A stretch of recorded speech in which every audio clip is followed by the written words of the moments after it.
기쁜 우리 교회 목요 새벽 기도회 이 시간 하나님의 부르심 가운데로 나오신 성도님들 한 분 한 분 축복합니다.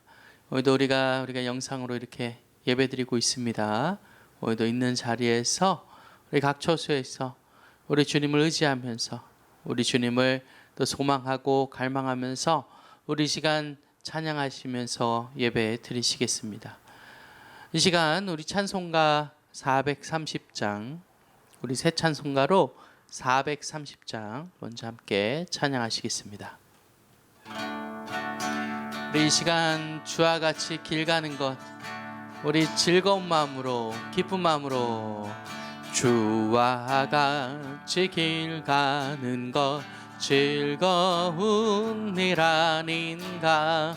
우리 주님 걸어가신 발자취를 밟겠네. 주와 같이 길 가는 것 즐거운 일 아닌가. 우리 주님 걸어가신 발자취를 밟겠네. 한 걸음 한 걸음 주 예수와 함께 날마다 우리 걸어가리. 어린아이 같은 우리 미련하고 약하나 주의 손에 이끌리어 생명길로 가겠네. 한 걸음 주 예수와 함께 날마다 우리 걸어가리. 꽃이 피는 들판이나 험한 골짜기라도 주가 인도하는 대로 주와 같이 가겠네. 한 걸음 주 예수와 함께 날마다 우리 걸어가리.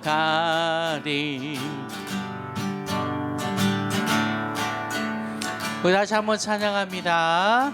옛 선지자의 녹같이, 옛 선지자의 녹같이 우리들도 천국에 들려 올라갈 때까지 주와 같이 걷겠네. 한 걸음 주 예수와 함께 날마다 우리 걸어가. 한 걸음 주 예수와 함께 날마다 우리 걸어가리. 우리 한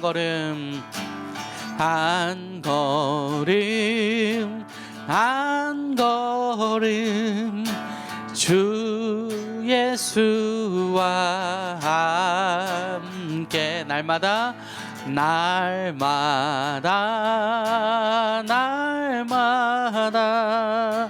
우리 걸어가. 우리 다시 소망하면서 한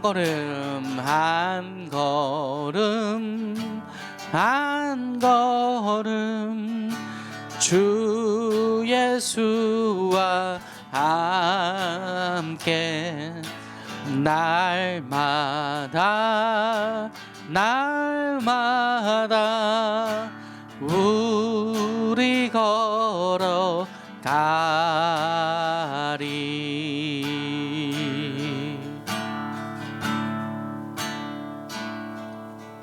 우리 이 시간 이어서 우리 찬송가 322장 우리 같이 찬양하시겠습니다. 우리 찬송가 322장, 우리 세상의 헛된 우리 신을 버리고 우리 주님만 따르기 소원합니다. 세상의 헛된 시내버리고 하나님 이름 하나님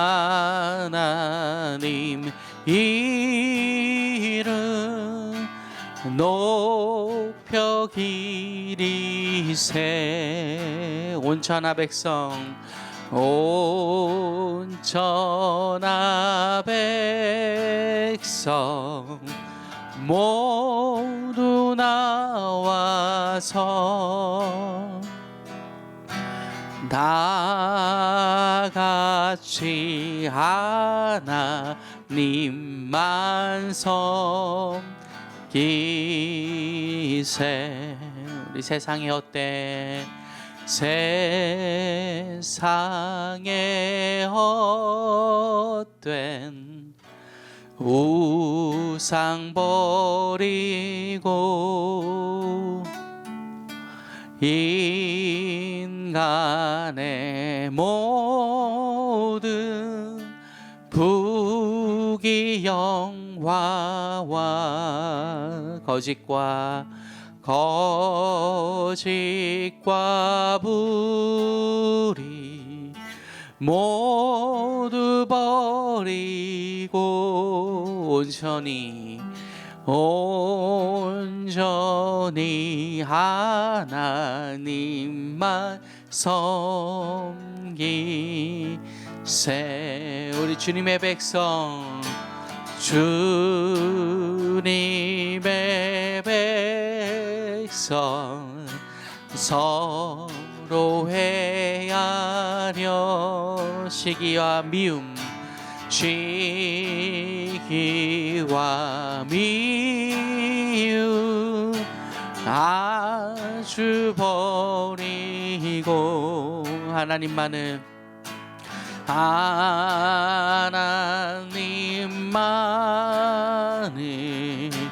홀로 섬기는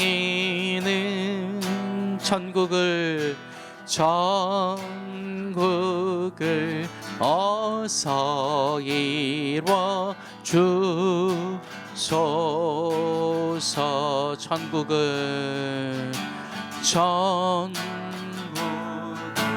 어서 이루어 주소서. 우리 같이 아멘 아멘.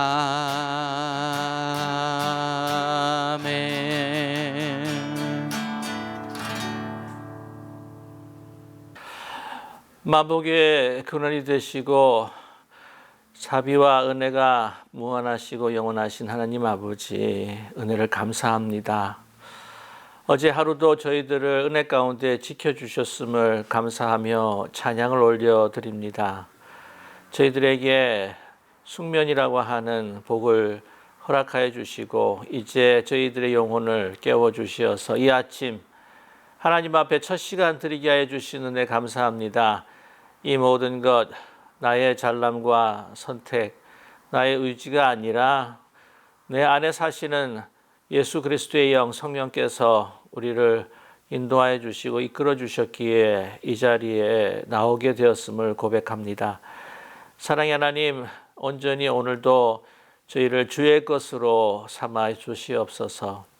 이 세상을 살아가기에 우리가 견딘 줄도 하며 좌로 우로 치우쳐가는 우리의 삶을 살아가는 저희들이지만, 그러나 간절히 간구하고 비온 것은 어제보다 오늘이 더 나은 하나님의 기쁨이 되는 자녀의 삶을 영위할 수 있도록 주의 성령께서 더 강권적인 은혜와 또한 능력으로 저희들을 주장하여 주시고 주관하여 주시옵소서.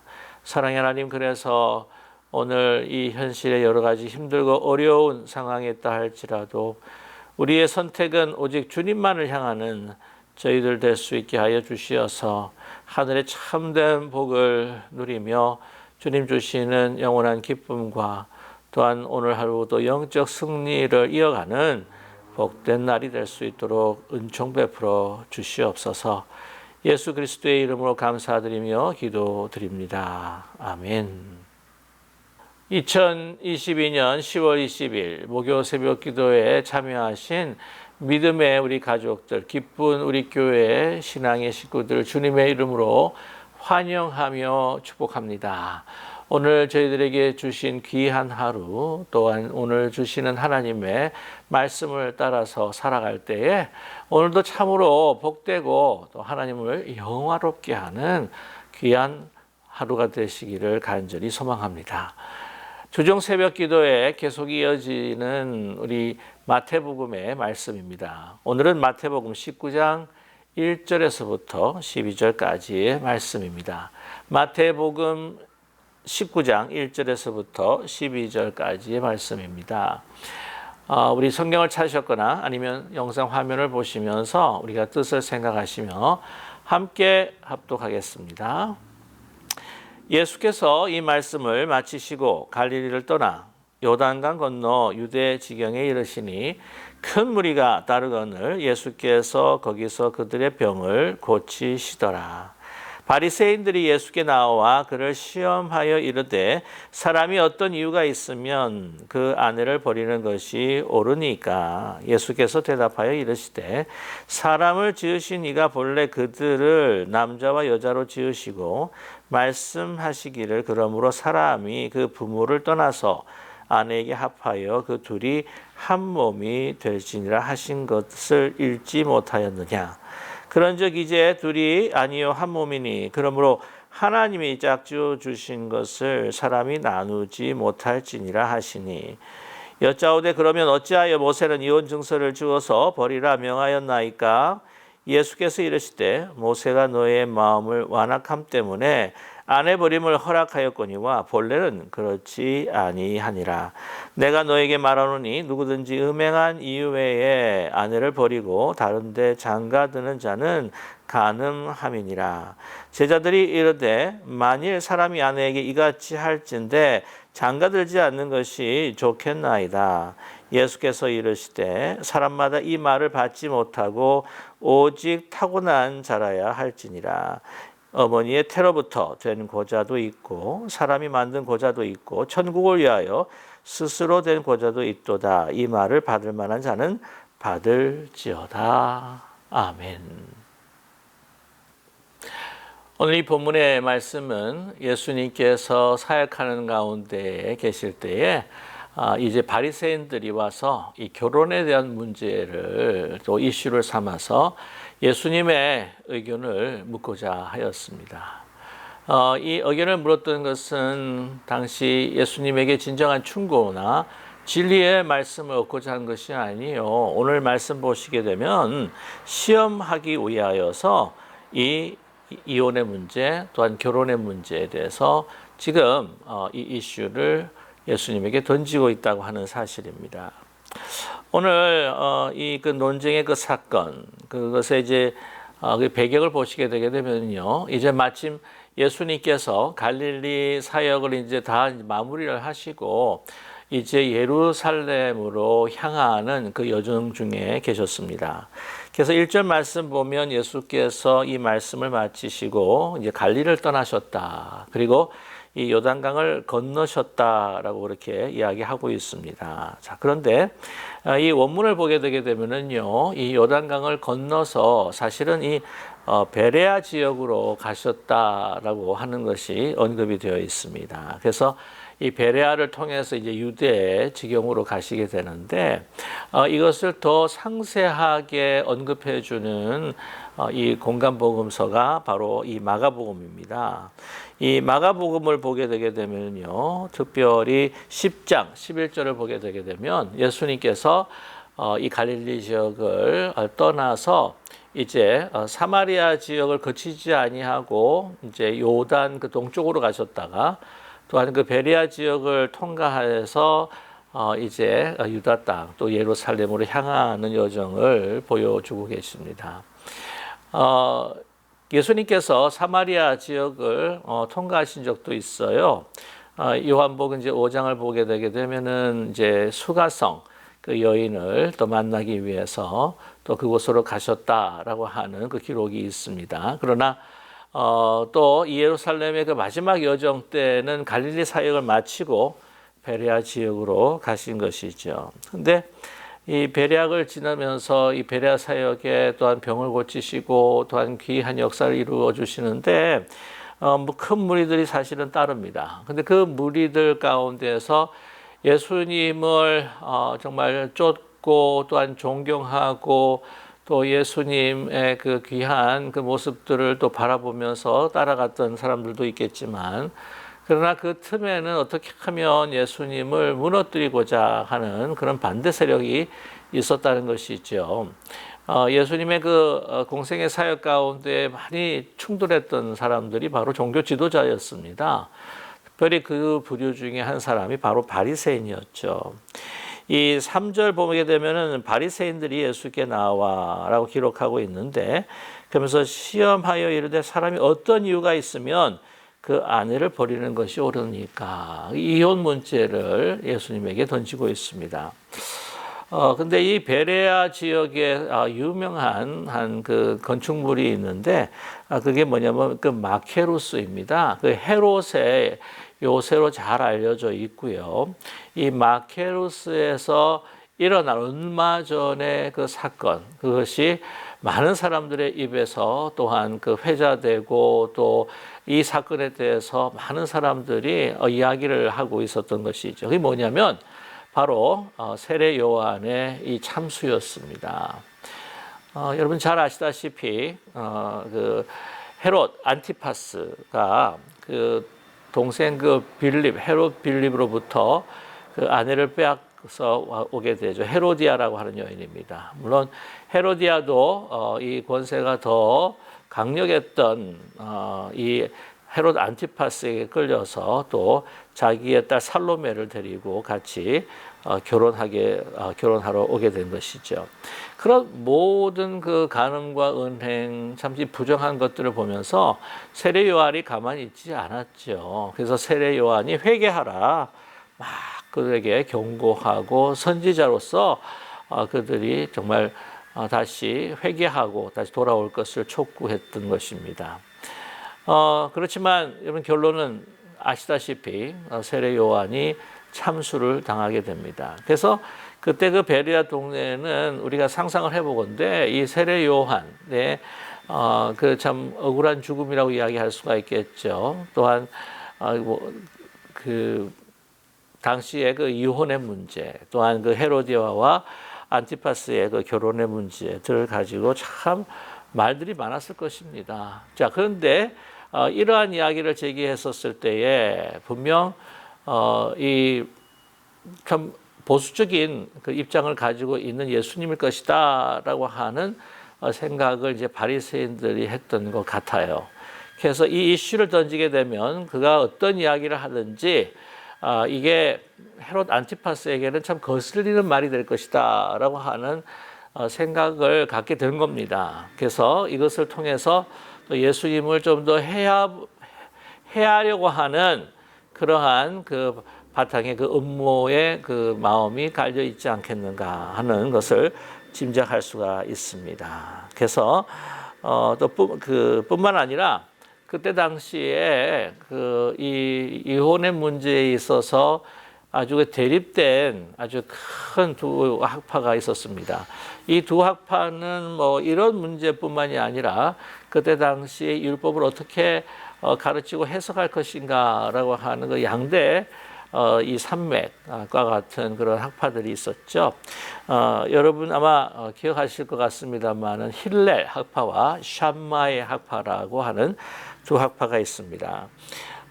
이 사도 바울이 가말리엘 문화생이다라고 하는 것을 우리가 알고 있는데, 그렇다면 이제 가말리엘 문화생이라고 한다면 그 누구의 바로 학파에 속해 있는 것일까? 바로 힐렐 학파에 속해 있다고 하는 것이죠. 그래서 이 힐렐 그 학파로서는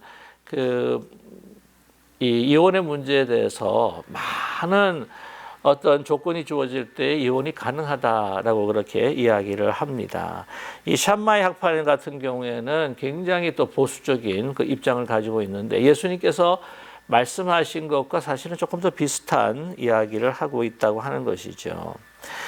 이 샴마이 학파와 이 힐렐 학파 간에 있어서 이 그 이혼의 문제를 다룰 때에 이 중요한 이 율법의 그 성경 구절에 나타나 있는 그 율법은 신명기 24장 1절에 나와 있습니다. 신명기 24장 1절은 이렇게 우리에게 말씀하고 있는데요. 사람이 아내를 맞이하여 데려온 후에 그에게 수치되는 일이 있음을 발견하고 그를 기뻐하지 아니하면 이혼 증서를 써서 그의 손에 주고 그를 자기 집에 내보낼 것이요 라고 이렇게 말씀하고 있습니다. 그래서 여기 보게 되면 이제 수치되는 일이 있으면 발견하고 이제 이혼 증서를 써주게 되면은 이제 이혼할 수가 있다라고 이렇게 이야기를 하고 있죠.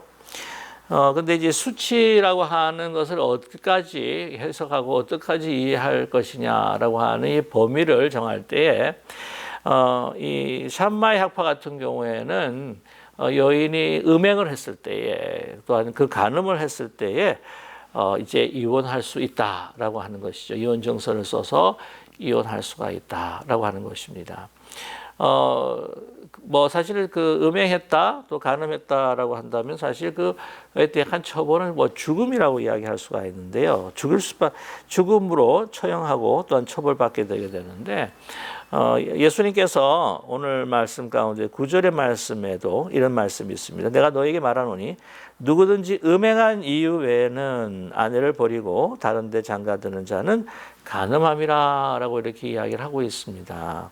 그래서 이 음행한 그 이유는 사실은 그 이혼의 사유가 될 수 있다라고 하는 것을 이렇게 어느 정도 언급을 해주고 계십니다. 자, 그렇다고 한다면 이 그 힐렐 학파 같은 경우에는 뭐라고 이야기를 했느냐? 이 수치라고 하는 것을 더 포괄적으로 그것을 해석하고 이해를 하고 있습니다. 사실 이 사소한 어떤 그 이유도 이혼의 그 조건이 될 수 있다고 하는 것이죠. 뭐 예를 들자면 음식을 상하게 했다. 그리고 굉장히 그 남편의 비유를 계속해서 건드렸다. 라고 하는 이러한 그 이유들, 아주 자그마한 이유인데도 불구하고 그 자기가 좀 모멸하게 했다. 자기가 좀 여인에 대해서 부끄럽다라고 한다면 그것이 모든 이혼의 사유가 될 수 있었다고 하는 것이죠. 그 보게 되면 우리 그 조선 시대에 칠거지약이라고 하는 것이 있습니다. 그래서 이런 그 7개의 악을 또 범하게 되게 되면은 또한 이혼 당하게 된다라고 하는 것. 그래서 그 집에서 그 여인이 쫓겨날 수 있다라고 하는 것인데 참고 삼아 말씀을 드리면 이렇습니다. 그 칠거지약이라고 하는 것이 시부모님에게 불순종을 했다. 아들이 없다. 아니면 음탕하다. 또 질투라고 하는 것이 그 칠거지약에 그 속해 있는 걸 알고 있지 않습니까? 예, 그리고 또 나쁜 병에 그 아내가 걸렸다. 그리고 말이 많다. 또 도둑질을 했다라고 했을 때 이것이 칠거지약이 돼서 집안에서 내쫓김을 당하게 된다고 하는 것이죠. 자, 그런데 여기에도 사실 좀 예외가 있어요. 그 조선 시대에 그 칠거지약이 있는데 이제 삼불거라고 하는 그 조건이 있습니다. 이런 조건이 주어질 때는 이 아내를 내쫓지 못한다라고 하는 것이 있는데요. 첫 번째가 보면은 돌아가서 의지할 곳이 없는 경우. 그렇게 내쫓김을 당하게 되면은 이제 생존할 수 없는, 어디에 소속되고 돌아갈 수 없는, 거처가 없는 상황이라고 한다면 절대 내쫓을 수가 없다는 것이고요. 함께 부모님의 상, 그러니까 아내로 봐서는 시부모님이겠죠. 시부모님의 상을 3년 동안 치른 경우에도 내쫓을 수가 없다. 그 어려움을 함께 같이 같이 지냈기 때문에 그럴 것 같습니다. 세 번째 보게 되게 되면은 전에 가난하였다가 지금 집안이 아주 흥왕하여서 아주 부유하게 되었다라는 그 공로가 그 아내에게 있다고 생각했던 것 같아요. 그래서 내쫓지 못했다. 그리고 보게 되게 되면은요, 사실 그 유대의 이 힐렐 학파가 이야기하는 것보다 이 삼불거라고 하는 것 때문에 굉장히 좀 더 인간적이고 또한 그 여인의 그 어떤 그 생존권을 좀 더 보장해 주었던 것이 조선 시대의 또 칠거지약이 아니었던가 하는 생각을 갖게 되죠. 자, 이렇게 이야기했을 때 예수님께서 어떤 것을 더 지지하느냐라고 이렇게 생각해 보게 되게 되면은 이제 그 힐렐 학파를 또 만약에 지지를 했다 예수님께서 그러면은 예수님께서 정말 이 혼인과 또 결혼의 어떤 성스러운 것과 또한 정말 이 여인들에게 무자비한 어떤 그런 사람이다라고 이렇게 이 지탄을 받을 수도 또 있겠고요. 만약에 오늘 샴마이 쪽을 만약에 선택을 했다 그러면은 너무 이것이 딱딱하게 정말 깰 수 없는 그 부분을 인해서 실제적으로 현실적으로 남자들이 너무나 고통을 받으면 어떻게 되느냐라고 하는 그런 소위 임프레션을 줄 수 있다고 하는 것이죠. 그것의 한 표현이 이 제자들이 한 표현입니다. 10절 말씀에 보면은요. 제자들이 이런데 만일 사람이 아내에게 이같이 할진대 장가들지 않는 것이 정말 좋겠나이다. 아니 이렇게 정말 이혼할 수 없고 어떤 경우에도 할 수 없다고 한다면 아예 장가가지 않는 것이 나은 거 아닙니까? 라고 어쩌면 그때 당시 그 이혼을 가능하게 할 수 있는 그 남자 쪽에서만 정말 다 남자들이니까 남자 편에서 생각하는 것 같아요. 그때 당시 아시겠지만 지금과는 그 상황이 틀립니다. 그 여인이 하나의 그 남편의 소유물처럼 여기는 그러한 시대가 아니었습니까? 자, 그래서 이렇게 반응이 나올 수도 있다고 하는 것이죠. 그래서 이렇게 하나 저렇게 하나 참 곤란한 지경이 아니겠는가 하는 생각을 들게 됩니다. 자, 그런데 예수님께서는요, 뭐라고 말씀하십니까? 정말 원리를 말씀하시는 거예요. 여러분 제일 중요한 것이 뭐냐면 하나님께서 우리 이 땅을 만드시고 하늘을 만드시고 창조하신 정말 그 창조의 원리 그리고 맨 처음에 또 하나님께서 제정하신 이 결혼이라고 하는 것, 이 결혼을 통해서 가정을 만들어 가시는데 이 가장 원리가 무엇인가 그 원리를 잊지 말아라 하는 것을 말씀하죠. 그래서 오늘 이 5절의 말씀, 4절의 말씀입니다. 예수께서 대답하여 이르시되 사람이 지으시니가 본래 하나님이시죠. 그들을 남자와 여자로 지으셨다라고 이렇게 말씀하고 있습니다. 그래서 말씀하시기를 그러므로 사람이 그 부모를 떠나서 아내에게 합하여 그 둘이 한 몸이 될지라 하신 것을 너희가 읽지 못했느냐. 그런즉 이제 둘이 아니요 한 몸이니 그러므로 하나님이 짝지어 주신 것을 사람이 나누지 못할지니라. 그렇게 말씀하고 있습니다. 이게 하나님께서 창조의 원리요. 또한 결혼은 하나님께서 제정하신 것이요. 뿐만 아니라 이 남자와 여자가 만나서 이렇게 가정을 꾸미고 결혼을 하게 되는 것은 이거는 분명 하나님의 섭리 가운데 이루어진 것이다. 이것이 우연으로 만나게 된 것이 결코 아니다라고 하는 이 결혼의 신성함 그리고 고귀함 또한 이 소중함이라고 하는 것을 우리에게 상기시켜 주고 계신 것이죠. 그렇기 때문에 하나님께서 짝지으신 것에 그 나눌 수가 없다라고 이렇게 원리적인 말씀을 하고 계십니다. 여러분 그래서 사실 이 부부가 하나가 된다고 하는 것이 얼마나 소중한지 모르고 또 이 부부와의 관계라고 하는 것은 사실 우리가 자녀가 너무 소중하잖아요, 그렇죠? 그러나 이 자녀와 부모의 관계보다도 사실 창조의 원리를 보게 되게 되면은 이 부부의 관계가 더 소중하다고 하는 것을 우리가 깨닫게 되죠. 그래서 이 자녀들은 어떻게 됩니까? 나중에 떠나는 거예요. 부모를 떠나요. 그래서 다른 여인과 다른 남자와 이렇게 화합하여서 이제 하나가 되는 것을 우리에게 말씀을 해주는 거니까 사실은 그런 말씀들을 하지 않습니까? 애들 다 떠나보내면은 우리 부부만 남습니다. 라고 하는 이야기를 우리가 듣게 되는 거죠. 그래서 우리 한국 같은 경우에도 우리 자녀와 부부 관계는 일촌이에요. 그러나 부부 관계는 무촌이라고 그러지 않습니까?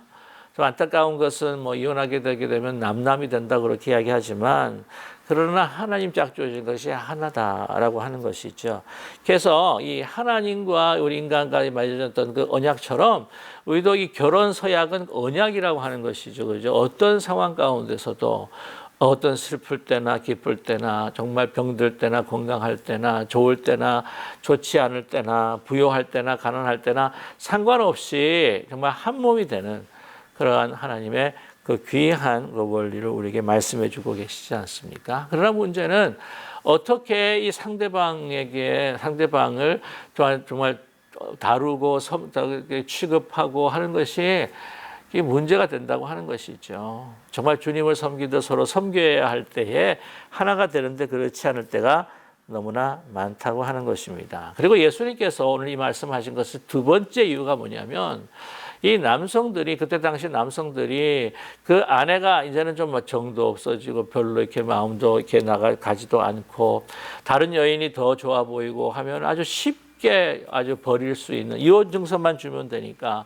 쉽게 버릴 수 있는 상황이기 때문에 예수님께서는 그 아내들, 여성들을 보호하려고 하시는 그러한 또한 깊은 뜻과 또 그 마음에 그 동기가 있었기 때문에 이렇게 강력하게 이 말씀을 하시면서 더 이 기준을 높이셔서 정말 음행하지 않는다고 한다면 이 이혼한다고 하는 것은 남편이 다른 여자에 가는 것을 간음하는 것이다 라고 이렇게 아주 예수님께서 철벽을 치시는 것을 우리가 보게 됩니다. 그래서 이거는 정말 원리를 이야기해 주셨고 그리고 또 여성에 대한 인권을 높이시기 위해서 또 이렇게 말씀을 해 주셨는데요.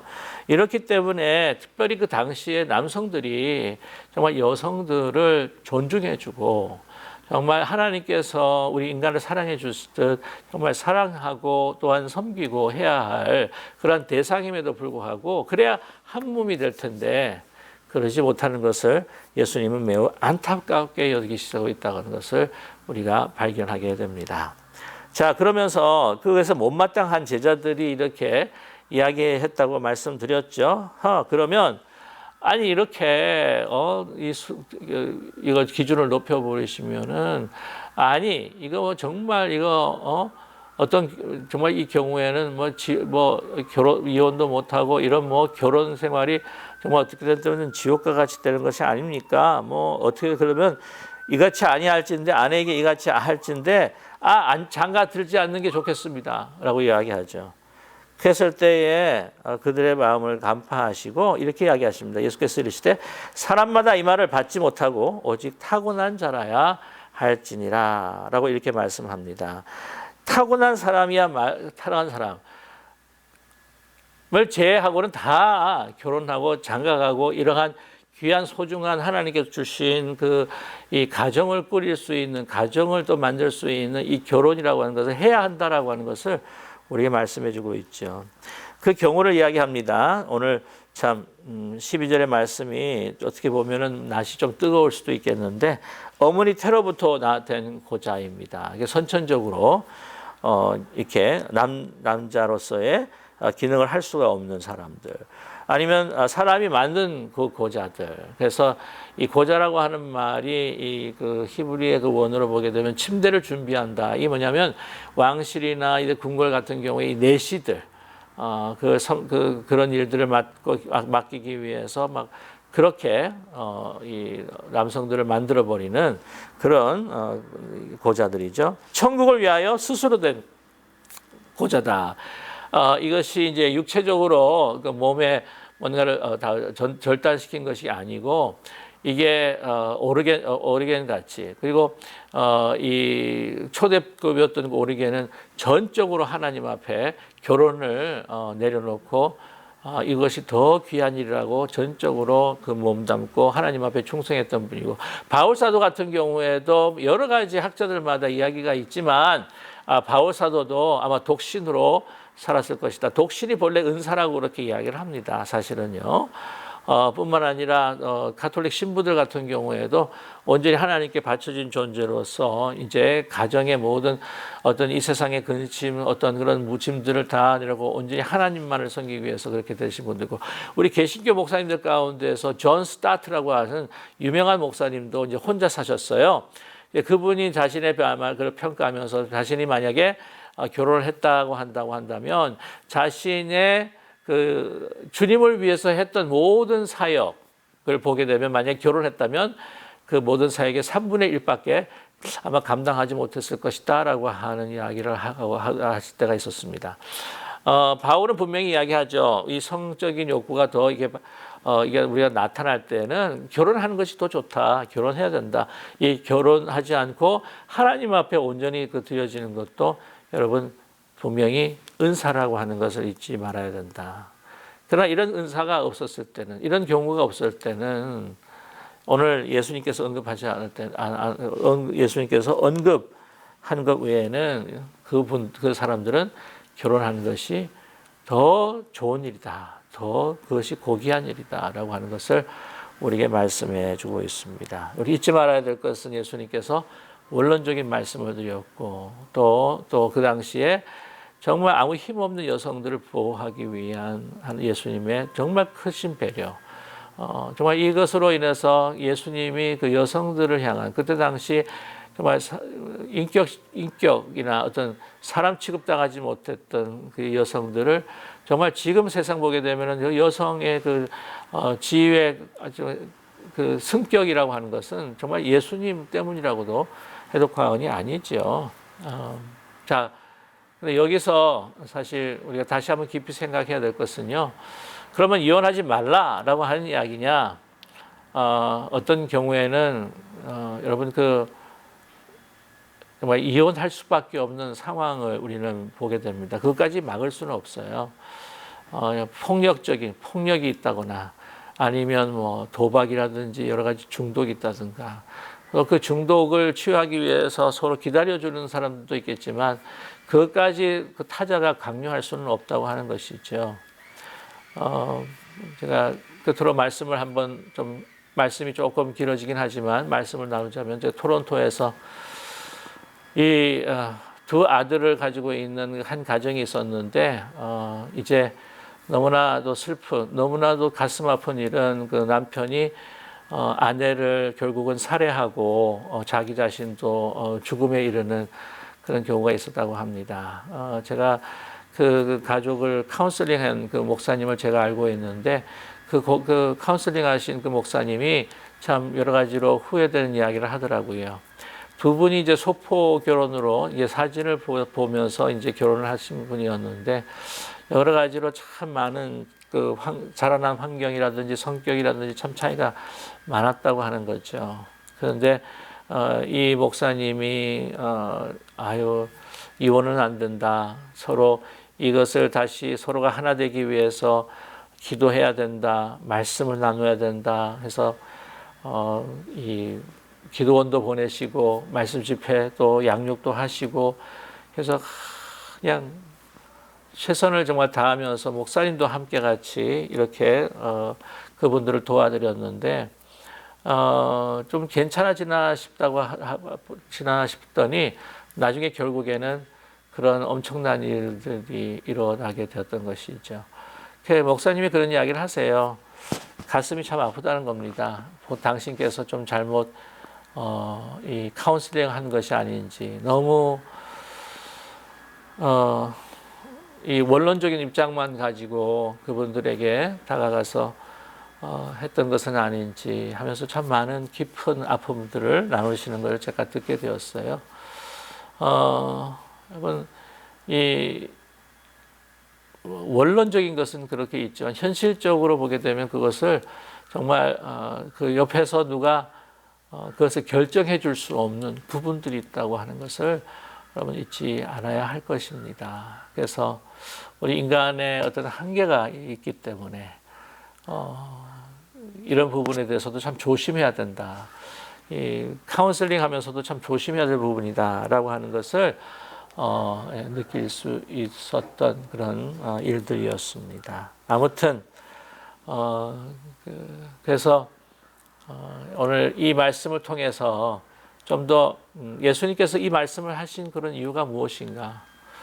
예수님께서 이런 말씀을 통해서 또 이 생명을 보존하고 생명을 존속시키고 또 생명을 또 높이려고 하시는 예수님의 또 뜻이 있다라고 하는 것을 또한 깊이 한번 생각해 볼 수 있는 이 시간이 되기를 원합니다. 그래서 하지만 우리가 이 결혼에 대한 정말 중요한 원리적인 문제를 가지고 정말 하나님 앞에 더 우리 관계, 우리 부부뿐만이 아니라 우리 가족과 모든 우리 관계에 있어서 정말 하나님께서 역사해 주시기를 또 간절히 바라면서 우리 자신을 또 내려놓고 정말 서로를 높일 수 있는 그러한 우리의 삶이 될 수 있기를 주님의 이름으로 간절히 축복합니다. 우리 한번 다 같이 기도하겠습니다. 우리 함께 같이 마음을 모아서 주신 말씀을 붙들고 우리가 기도하기를 원합니다. 또 우리의 그 관계에 정말 그 소중함, 또 하나님께서 또 섭리 가운데 만나게 하신 것들을 귀중하게 여기며 진정 우리가 서로를 섬길 수 있는 그런 귀한 가정, 또 서로 사랑하고 아끼는 그런 우리의 모든 관계들이 될 수 있도록 은총 베풀어 주시옵소서. 사랑의 하나님, 또 우리 여러 가지 기도의 제목들 주님 앞에 가지고 나왔습니다. 간절히 기도하는 것은 또 우리 기쁜 우리 교회, 우리 다음 세대를 우리가 축복하고 섬기기를 원하는데, 아버지 또 이렇게 아직 열매 맺은 부분들이 없긴 하지만 그러나 우리가 기도하며 간구합니다. 아버지, 우리가 기다리고 간구할 때 역사해 주실 줄 저희들은 믿습니다. 또 우리 귀하게 섬기시는 우리 목양 사역자들과 또한 부서 섬기는 분들, 특별히 또 교회 운영을 위해서 수고하시는 운영위원회 또 정책위원회 위해서 또 기도해 주시고요. 우리 끝으로 우리 환우를 위해서, 믿음의 어르신들을 위해서, 또 우리 가정과 또 교회의 그 기업과 또 우리 자녀손들을 위해서 함께 같이 우리 함께 기도하겠습니다. 사랑의 하나님 아버지, 늘 감사합니다. 저희들에게 오늘 주신 말씀을 꼭 마음에 새기면서 사랑의 하나님, 우리의 부부뿐만이 아니라 우리 가족들, 우리 모든 만남을 정말 소중히 여기며 하나님께서 인도해 주시고 뜻하신 만남인 것으로 알고 우리의 자기중심적인 것이 아니라 우리를 정말 내려놓고 다른 사람들을 귀하게 여기는 그리스도의 마음과 사랑으로 정말 섬길 수 있는 저희들 될 수 있게 주님 도와주시옵소서. 사랑의 하나님, 우리 교회를 위해 간절히 기도합니다. 우리 다음 세대 또 우리가 기도할 때에 우리가 정말 뜻하지 않는 하나님께서 또 계약하신 그 모든 방향대로 또 이끌어가 주시고 또 그런 열매들을 맺게 해 주실 줄 저희들은 믿습니다. 까지 포기하지 않고 기도하며 항상 하나님 앞에 간구하는 정말 우리가 무릎 꿇는 저희들 될 수 있도록 도와주시옵소서. 사랑의 하나님, 우리 리더십들을 위해 기도합니다. 운영위원회, 정책위원회, 또 우리 부서 섬김들과 또한 부원 되시는 분들, 목양 사역자들, 지혜와 능력과 은혜가 늘 넘치게 해 주시고 간절히 기도하는 것은 정말 기도하는 하나님의 자녀들, 또 하나님 말씀을 통해 뜻을 이루고자 하는 정말 간절한 기도를 주님 앞에 드리는 우리 귀한 섬기는 우리 분들이 될 수 있도록 성령 충만케 하여 주시옵소서. 환우들을 위해 기도합니다. 힘들고 고통당하시는 분들, 오늘도 외롭거나 고통당하지 않도록 그 모든 것에 해방될 수 있도록 아버지께서 또한 그 마음을 만져주시고 또한 안수하시고 치유하시고 회복하시는 놀라운 역사가 있기에 주님 인도하여 주시옵소서. 우리 믿음의 어르신들도 이제 생활하실 때에 너무 불편함이 없으시도록, 고통이 없으시도록 그 모든 것에서 아버지 풀어주시고 하나님 섬기는 귀한 그 마음들 받으시고 주님 온전히 늘 향하며 희망과 소망 안에서 오늘 하루 주어진 삶들을 정말 믿음과 용기를 가지고 힘차게 살아가게 하여 주시옵소서. 우리의 가정과 기업과 우리 자녀손들 주님 앞에 맡겨드립니다.